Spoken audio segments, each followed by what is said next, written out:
ഞാൻ എൻ്റെ സിസ്റ്ററിൻ്റെ അടുത്ത് പറയാറുണ്ട്, ഇൻ കേസ് നീ എങ്ങാലും കല്യാണം കഴിക്കാൻ പോവാന്നുണ്ടെങ്കിൽ 10 പൈസ ഞാൻ തരത്തില്ല. കാരണം ഞാൻ അധ്വാനിച്ചുണ്ടാക്കുന്ന പൈസ എനിക്ക്, നീ അധ്വാനിച്ചുണ്ടാക്കുന്ന പൈസ നിനക്ക്.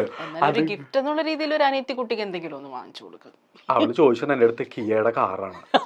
അയ്യോ, അതോ 1-2 അല്ല, ഏതാ കാർണിവല്. അതിനെക്കാട്ടിയും ഭേദം ഞാൻ അവളെ കല്യാണത്തിന് കൊറോണ വരാൻ വേണ്ടി പ്രാർത്ഥിക്കുന്നതല്ലേ നല്ലത്. പിന്നെ ഞാൻ വേറൊരു ഉപദേശം കൂടി പറഞ്ഞു, ജീവിതമാണ്.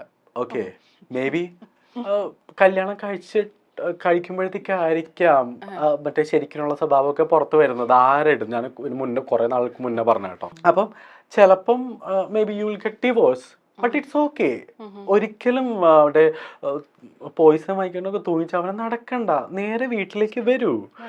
എന്നിട്ട് നമുക്ക് ഇവിടെ ഇരുന്നിട്ട് നെറ്റ്ഫ്ലിക്സിൽ ഇരുന്നിട്ട് നമുക്ക് ഞങ്ങളുടെ കുറെ സീരിയൽസ് ഒക്കെ ഉണ്ട് കേട്ടോ. അത് ഞാൻ പറയില്ല, ഞാൻ പ്രമോഷൻ ആയിപ്പം പറയില്ല. എനിക്ക് ആ സീരിയൽ കാണാണ്ട് എനിക്ക് ഇറങ്ങത്തില്ല ഫുഡ് രാവിലെ.